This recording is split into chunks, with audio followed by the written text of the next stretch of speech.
बिस्मिल्लाहिर्रहमानिर्रहीम। अस्सलामु अलैकुम माय डियर स्टूडेंट्स। आज हम class first year chapter first lecture number 8। तो टॉपिक का नाम है क्वांटिटीज़ हैविंग सेम डायमेंशंस। इससे प्रीवियस लेक्चर में हमने डायमेंशंस के बारे में डिस्कस किया था, डायमेंशंस ऑफ फिज़िकल क्वांटिटीज़।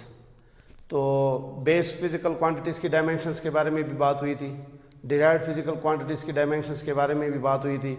उसके बाद हमने 4 कैटेगरीज़ के बारे में भी बात की थी, डायमेंशनल वेरिएबल, डायमेंशनल कांस्टेंट, फिर dimensional less variable, dimensional less constant. ये 4 कैटेगरीज़ की भी बात हुई थी। आज हम डायमेंशंस के बारे में कुछ और चीज़ें डिस्कस करेंगे, और वो है कि quantities having same dimensions. MCQs में आता है कि which are the following pair of quantities having same dimensions, या which are the following having different dimensions. So हमारे पास फिज़िक्स में बहुत सारी क्वांटिटीज़ ऐसी है जिनकी डायमेंशंस क्या है, मुख्तलिफ, मतलब है कि सेम है या मुख्तलिफ है। तो हम आज उन क्वांटिटीज़ को डिस्कस करते हैं जिनकी डायमेंशंस सेम हो, नाम मुख्तलिफ हो, डायमेंशन सेम हो। जिस तरह के डिस्टेंस एंड डिस्प्लेसमेंट, अगर आप देखें तो डिस्टेंस और डिस्प्लेसमेंट दोनों बाई नेचर क्या है, लेंथ। बाई नेचर दोनों चीज़ें क्या है, लेंथ है। और लेंथ जो है, लेंथ के लिए डायमेंशंस क्या है, लेंथ के लिए डायमेंशन है कैपिटल एल। तो डिस्टेंस, डिस्प्लेसमेंट, इसी तरह height, weight, parameter, diameter, radius, circumference, all these you can say quantities having same dimension, that is L. इसके बाद स्पीड एंड वेलोसिटी। स्पीड और वेलोसिटी अगरचे नाम मुख्तलिफ है, लेकिन दोनों के लिए जो डायमेंशंस है वो है जनाब L T minus one, L T minus one. ये दोनों के लिए सेम डायमेंशंस है, L T minus one. Dimensions for speed as well as velocity, दोनों के लिए डायमेंशंस क्या है, सेम है। क्योंकि इसके लिए स्पीड और वेलोसिटी के लिए फार्मूला यू पीपल नो कि speed is equal to distance divided by time. तो डिस्टेंस के लिए डायमेंशन एल, टाइम के लिए dimension T, so L divided by T, या L T minus one, L T minus one. Work, energy and torque. Work, energy and torque, ये तीनों quantities, इन तीनों के लिए डायमेंशंस क्या है, सेम। एनर्जी, किसी भी किस्म की एनर्जी हो, M L square T minus two, M L square T minus two. So work जो है, कोई भी वर्क हो, किसी किस्म का भी वर्क हो, mechanical work, electrical work, you कैसे ग्रेविटेशनल, मतलब work done by gravitational force, या in other words any kind of work जो है हैविंग सेम डायमेंशंस। एमसीक्यूज में आता है कि ratio of dimension for mechanical work to electrical work is equal to. So mechanical work और electrical work के dimensions के दरमियान रेशो मीन डिवीजन, तो क्या हो जाएगा, आंसर आना चाहिए 1। इसी तरह एनर्जी भी हमारे पास मुख्तलिफ टाइप्स है, मुख्तलिफ नाम्स है एनर्जी के लिए। जिस तरह gravitational potential energy, electric potential energy, इसके अलावा यू कैन से फ्यूल एनर्जी, इसके अलावा सोलर एनर्जी, इसके अलावा बहुत सारे नाम्स हैं, काइनेटिक एनर्जी, पोटेंशियल एनर्जी वगैरह वगैरह, इलास्टिक पोटेंशियल एनर्जी। तो एनी काइंड ऑफ एनर्जी जो है उसके लिए डायमेंशंस क्या होंगी, M L square T minus two. तो ये भी अगर एमसीक्यूज में आ जाए कि भाई ratio of dimensions for elastic potential energy to gravitational potential energy, elastic potential energy divided by gravitational potential energy, इन दोनों एनर्जीज के डायमेंशंस के दरमियान अगर हम रेशो की बात करेंगे तो रेशो की क्या होगी, रेशो इनके दरमियान 1 की इक्वल होगी। टार्क की भी dimension M L square T minus two. तो एक तो इस किस्म के एमसीक्यूज आ सकते हैं कि which are the following pair having same dimensions. वहाँ पे ऑप्शन ए में गिवन हो वर्क एंड एनर्जी, बी में लिखा हो एनर्जी एंड टार्क, सी में लिखा हो वर्क एंड टार्क, और डी में लिखा हो all of them, so all of them. और इससे पहले जो रेशो वाली बातें डिस्कस हो गई, उसके उस तरह का भी एमसीक्यूज आ सकता है। Number 4, stress, pressure and Young modulus. Stress, pressure and Young modulus, अगर आप क्लास 10th वाले वो याद हो, बल्कि 9th में स्ट्रेस और प्रेशर आपको पता है। प्रेशर और स्ट्रेस किस चीज़ के इक्वल होता है, फोर्स पर यूनिट एरिया। तो फोर्स पर यूनिट एरिया, अगर हम इनके लिए डायमेंशंस की बात करें तो डायमेंशंस हमारे पास फोर्स के लिए dimension M L T minus two, area के लिए डायमेंशन हमेशा क्या होता है, एल स्क्वायर। अगर हम इनको सिंप्लीफाई करें तो हमारे पास डायमेंशन एम, एल ऊपर चला जाएगा तो एल माइनस वन हो जाएगा, T minus two, M L minus one T minus two. हम क्या, these are dimensions for stress, pressure as well as Young modulus. तो बहरहाल stress, pressure and Young modulus having same dimensions. Planck's constant H and angular momentum L, इंशाल्लाह इसी first year के course में आप पढ़ेंगे। एंगुलर मोमेंटम का topic अभी तक आप लोगों ने नहीं पढ़ा। So angular momentum and Planck's constant H having same dimensions. Spring constant K and surface tension force per unit length, tangential force per unit length, इन दोनों की डायमेंशन सेम है। Spring constant K and surface tension दोनों के लिए अगर हम फार्मूले की बात करें तो आ जाता है force per unit length, F divided by x या F डिवाइडेड बाई एल। और दोनों के लिए अगर हम डायमेंशंस की बात करें तो सेम डायमेंशन आएगी। एंगुलर वेलोसिटी एंड फ्रीक्वेंसी के लिए भी dimension same. Linear momentum and impulse, voltage क्या चीज, वोल्टेज और पोटेंशियल डिफरेंस एंड EMF, इन तीनों क्वांटिटीज के लिए डायमेंशंस क्या है, सेम। इसी तरीके से बहुत सारी क्वांटिटीज ऐसी है जिनकी डायमेंशन हमारे पास क्या है, डायमेंशन सेम होती है। So physical quantities having same dimensions. अगला टॉपिक है हमारा प्रिंसिपल ऑफ डायमेंशनल होमोजेनिटी। इसको in simple words dimensional homogeneity principal of dimensional homogeneity. तो प्रिंसिपल ऑफ डायमेंशनल होमोजेनिटी का मतलब होता है कि a physical equation will be dimensionally homogeneous if it has same dimensions on both sides। हमारे पास कोई भी इक्वेशंस हम कहते हैं कि ये डायमेंशनली होमोजेनियस इक्वेशन होगी अगर दोनों साइडों पे इनके डायमेंशंस क्या हो, सेम हो। बहुत सारी इक्वेशंस फिजिक्स में आपको पता है, जिस तरह हम कहते हैं कि F is equal to M A, F is equal to M A, E is equal to M C square. इसके अलावा time period is equal to 2 pi under root time period of simple pendulum L over G वगैरह। बहुत सारी equation जो हम physics में use करते हैं। तो कोई भी फिजिकल इक्वेशन हमारे पास डायमेंशनली होमोजीनियस इक्वेशन कहलाती है अगर दोनों साइडों की डायमेंशंस क्या हो, सेम हो। अगर किसी इक्वेशन की दोनों साइडों पे डायमेंशन सेम नहीं होगी तो हम कहेंगे कि this equation is not dimensionally homogeneous. So principle of dimensional homogeneity का मतलब होता है कि any physical equation will be dimensionally homogeneous if it has same dimensions on both of its sides. दोनों साइडों पे डायमेंशंस क्या हो, सेम हो। या in other words principle of dimensional homogeneity का मतलब होता है कि only those physical quantities can be added और subtracted if they have same dimensions. मतलब यह है कहने का कि सिर्फ उन क्वांटिटीज को हम एड या सब्ट्रैक्ट कर सकते हैं जिनकी डायमेंशंस क्या हो, सेम हो। मतलब मुख्तलिफ डायमेंशंस वाली क्वांटिटीज को हम एड या सब्ट्रैक्ट नहीं कर सकते। इस दूसरे डेफिनेशन का मतलब यह है कि मास प्लस मास ये वैलिड है। मास प्लस मास को मास के साथ ऐड किया जा सकता है। फॉर एग्जांपल अगर हम कहें 5 kg mass plus 4 kg mass is equal to 9 kg mass, तो ये पॉसिबल है। Length plus length 2 metre plus 3 metre is equal to 5 metre.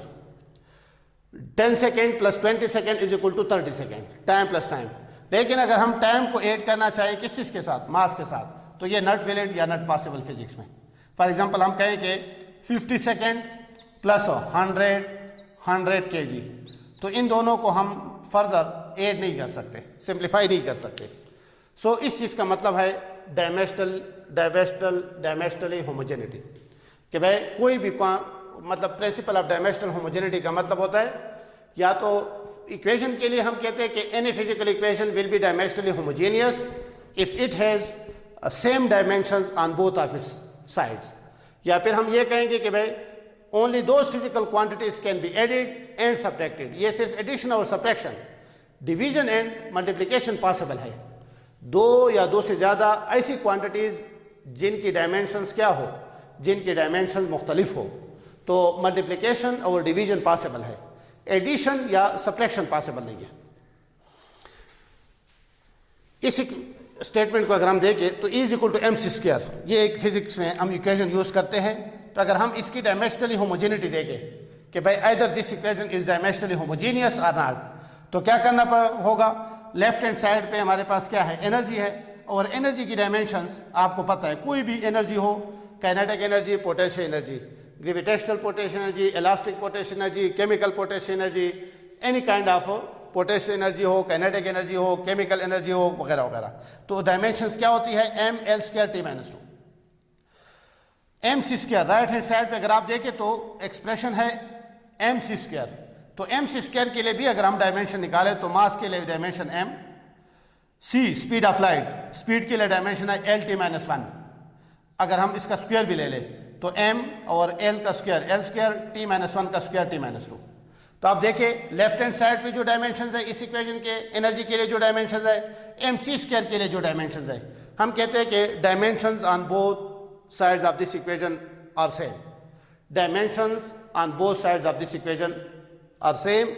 Therefore, this equation is dimensionally homogeneous equation. So, इस चीज़ को कहते हैं प्रिंसिपल ऑफ डायमेंशनल होमोजेनिटी। बहुत सारी equations को हम चेक कर सकते हैं कि भाई इधर these equations are dimensionally homogeneous or not। आप खुद ज़रा प्रैक्टिस करें।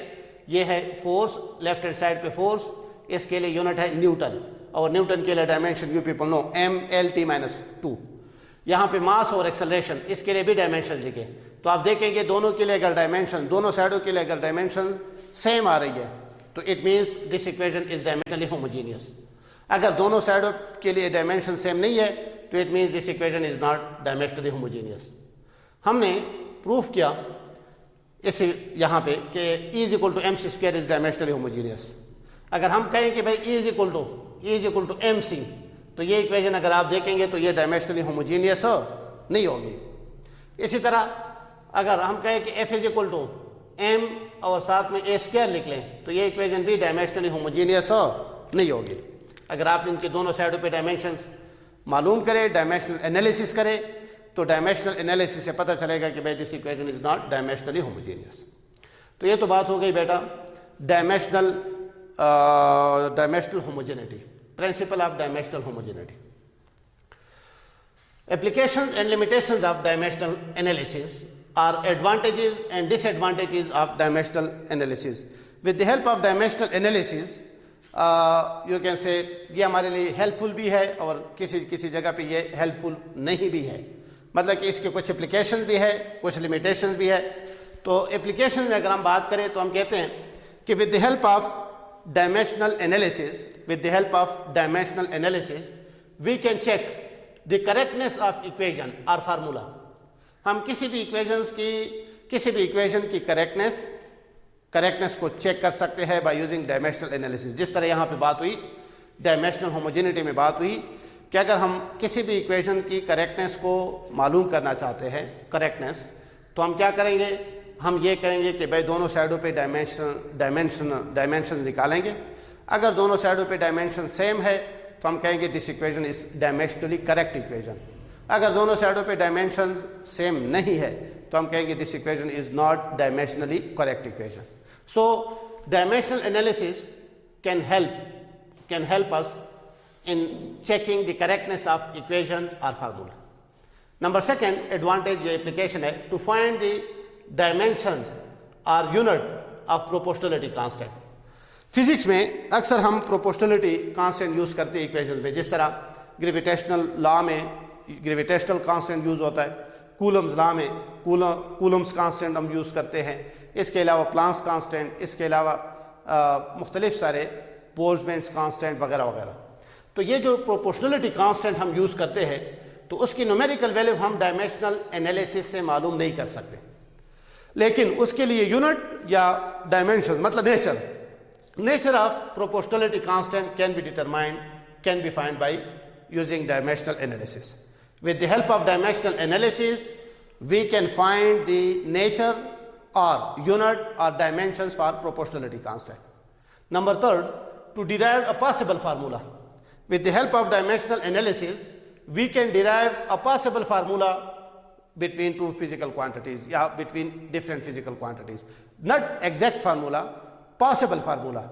जिस तरह आपके बुक में एक एग्जांपल है जिसमें हम time period of simple pendulum के लिए फार्मूला डिराइव करते हैं with the help of dimensional analysis, और वो यहाँ तक डिराइव कर सकते हैं कि भाई constant into under root of L over G. अब इस इक्वेशन में ये इक्वेशन हम कह सकते हैं कि ये एक पॉसिबल फार्मूला है किस चीज़ के लिए, time period of simple pendulum के लिए। ये जो कांस्टेंट है इसकी न्यूमेरिकल वैल्यू अगर हम मालूम करना चाहते हैं तो ये हम एक्सपेरिमेंटली मालूम कर सकते हैं, experimentally, not with the help of dimensional analysis. तो कहने का मतलब ये है कि dimensional analysis, with the help of dimensional analysis we can derive a possible formula between different physical quantities। जिस तरह यहाँ पे टाइम पीरियड, लेंथ और ग्रेविटेशनल एक्सेलरेशन g के दरमियान एक पॉसिबल फार्मूला है। एग्जैक्ट फार्मूला क्या है, 2 pi under root of L over g. Number 4, it is helpful to convert a physical quantity from one system to another system of units। एक system of unit से अगर हम एक quantity को convert करना चाहते हैं दूसरे सिस्टम ऑफ यूनिट्स में, तो इसके लिए भी डायमेंशनल एनालिसिस क्या है, हेल्पफुल है। ये तो हो गई एप्लीकेशंस और एडवांटेजेस। लिमिटेशंस और डिसएडवांटेजेस।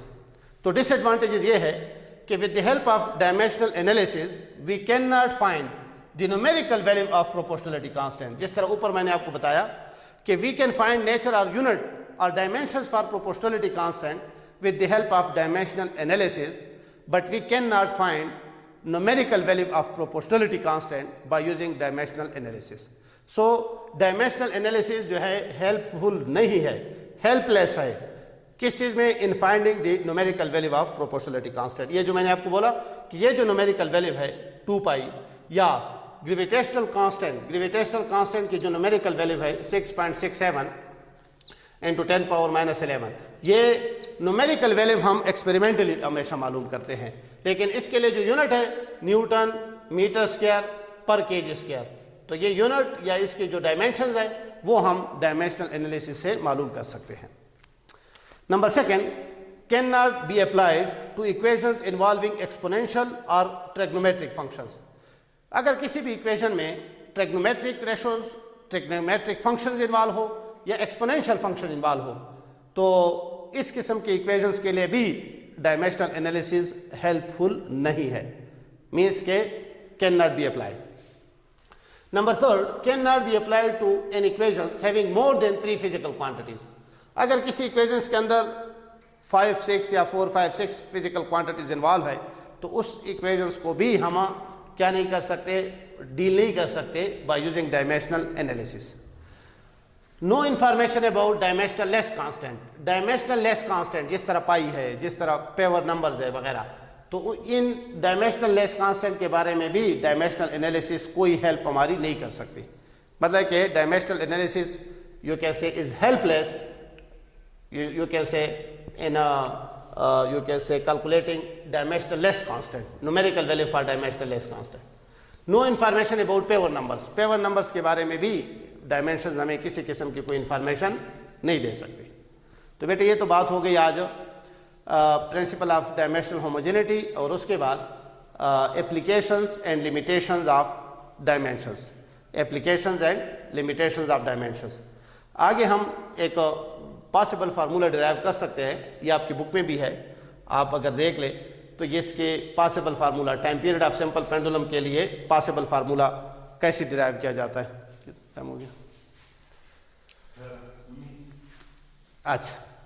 तो अगर time period of simple pendulum के लिए हम पॉसिबल फार्मूले की बात करें, possible formula for time period of simple pendulum, तो सिंपल पेंडुलम के लिए लेट्स सपोज टाइम पीरियड हमें नहीं पता कि what is formula for time period of simple pendulum. Possible formula for time period of simple pendulum, possible formula for time period of simple pendulum. तो हम suppose करेंगे कि लेट्स सपोज अगर for example ये टाइम पे simple pendulum है, तो इस सिंपल पेंडुलम के लिए अगर मैंने क्या मालूम करना है, टाइम पीरियड के लिए फार्मूला मालूम करना है, तो एक फैक्टर एल, एक फैक्टर लेट्स सपोज थीटा, एक फैक्टर जी और एक फैक्टर जो है फॉर एग्जांपल इस बॉब का जो है मास। तो हम कहते हैं कि let's suppose time period is directly proportional to m power a, time period is directly proportional to l power b, time period is directly proportional to g power c, और time period is directly proportional to theta power d। ये equations अगर हम इस तरह लिखेंगे, equation 1 2 3 and 4, और फिर इन सारी इक्वेशंस को हम क्या करें, कंबाइन कर लें कि भाई time period is directly proportional to m power a, l power b, g power c, theta power d। ये or time period is equal to constant of proportionality into m power a, l power b, g power c, theta power d। ये इसको नाम दे the equation में। अब अगले step में हम क्या करेंगे, अगले स्टेप में अगर हम दोनों साइडों पे क्या लिखे, डायमेंशंस लिखे। इधर टाइम पीरियड है तो टाइम पीरियड के लिए डायमेंशन है t, और साथ में अगर मैं लिखूं m पावर 0, l पावर 0, ये मैंने लेफ्ट हैंड साइड पे डायमेंशन लिख लिए। अगर राइट हैंड साइड पे डायमेंशन की बात करें तो ये है कैपिटल M पावर a, ये है L capital L power b, ये है जनाब एक्सेलरेशन। एक्सेलरेशन के लिए डायमेंशंस होती है क्या, l T minus 2 whole power c, और थीटा के लिए डायमेंशन कोई नहीं है, 1 पावर d। अब अगले स्टेप में अगर हम डायमेंशंस को क्या करें, कंपेयर, एक्सपोनेंट को कंपेयर कर लें, by comparing exponent, by comparing the exponent of dimensions, exponents of dimensions, MLT। Dimensions के अगर हम एक्सपोनेंट वो क्या करें, एक्सपोनेंट्स को कंपेयर कर ले, तो इधर अगर मैं t की बात करूं तो t के इधर इस तरफ है डायमेंशंस क्या, डायमेंशन 1 है, डायमेंशंस t के लिए क्या है 1, उस तरफ जो है t के लिए डायमेंशन है -2, तो ये है, और ऊपर इसकी पावर है c, तो -2c, this implies that c is equal to -1 divided by 2। ये c की न्यूमेरिकल वैल्यू आ गई। हमने इन a, b, c और d के लिए न्यूमेरिकल वैल्यूज मालूम करनी है। तो इस तरफ टाइम के ऊपर t के ऊपर एक्सपोनेंट है 1, इस तरफ यहाँ पे -2 है, लेकिन ऊपर पावर c है, -2c इसकी पावर है t की। अगर हम बात करें m, तो लेफ्ट हैंड साइड पे डायमेंशन है 0, राइट हैंड डायमेंशन है a, तो इसका मतलब ये हुआ a इज इक्वल टू 0, ये a की वैल्यू मालूम हो गई। अब अगर हम बात करें किस चीज़ की, अगर हम बात करें लेट सपोज t के एक्सपोनेंट हमने कंपेयर कर लिए, m के एक्सपोनेंट कंपेयर कर लिए। अगर हम l के एक्सपोनेंट कंपेयर कर ले, l कैपिटल L, तो कैपिटल L के एक्सपोनेंट अगर हम लेफ्ट हैंड साइड पे देखें तो 0, राइट हैंड साइड पे अगर हम देखें तो यहाँ पे है इसके पावर b, और ये जो ब्रैकेट के अंदर l है इसकी पावर है c, लिहाजा l और l दोनों मल्टीप्लाई है, तो इसके एक्सपोनेंट क्या हो जाएंगे, b प्लस c, तो ये हो जाएगा b प्लस c, और this implies that b is equal to -c, और p is equal to minus अपनी जगह पे, c की वैल्यू है 1/2 -1/2, so b is equal to 1/2। हमारे पास क्या हुआ, a b c की वैल्यू मालूम हो गई। d जो है थीटा की कोई डायमेंशन नहीं है, लिहाजा ये यहाँ पे खत्म हो जाएगा।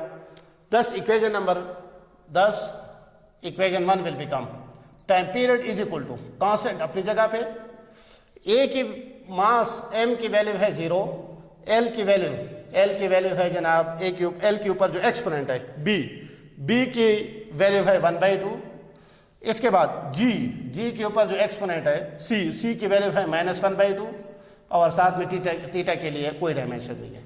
और time period t is equal to constant m power 0 is equal to 1, so ये हो जाएगा l पावर 1/2। g को अगर मैं नीचे लिखूं तो g पावर माइनस प्लस हो जाएगा।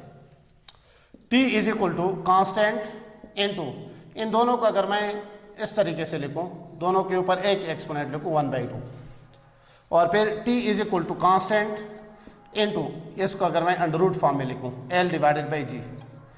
अब ये अगर आप देख ले, ये जो इक्वेशन हमारे पास ऑब्टेन हो गई, ये हमारे पास एक पॉसिबल फार्मूला है। पॉसिबल फार्मूला इसलिए है कि यहाँ पे जो कांस्टेंट है, इस कांस्टेंट की न्यूमेरिकल वैल्यू डायमेंशनल एनालिसिस के जरिए हम मालूम नहीं कर सकते। तो ये हम किस तरह मालूम कर सकते हैं, एक्सपेरिमेंटली। और इसकी जो न्यूमेरिकल वैल्यू है ये है जनाब 2 पाई। तो कंप्लीट फार्मूला, एग्जैक्ट फार्मूला क्या हो जाएगा 2 pi under root of L over G। हमने क्या किया, हमने इक्वेशन नंबर, अगर इसको मैं 2 नाम दे दूं तो इक्वेशन नंबर 2 तक हमने ये पॉसिबल फार्मूला डिराइव किया with the help of dimensional analysis. Exact formula की बात की जाए तो ये कांस्टेंट की जो न्यूमेरिकल वैल्यू है, जब तक ये हमें नहीं पता तो ये एग्जैक्ट फार्मूला नहीं हो सकता। तो with the help of dimensional analysis हमने पॉसिबल फार्मूला डिराइव किया time period of simple pendulum के लिए, और इस कांस्टेंट की न्यूमेरिकल वैल्यू एक्सपेरिमेंटली मालूम की जाती है। तो ये आपकी बुक में लास्ट बिल्कुल एग्जांपल है।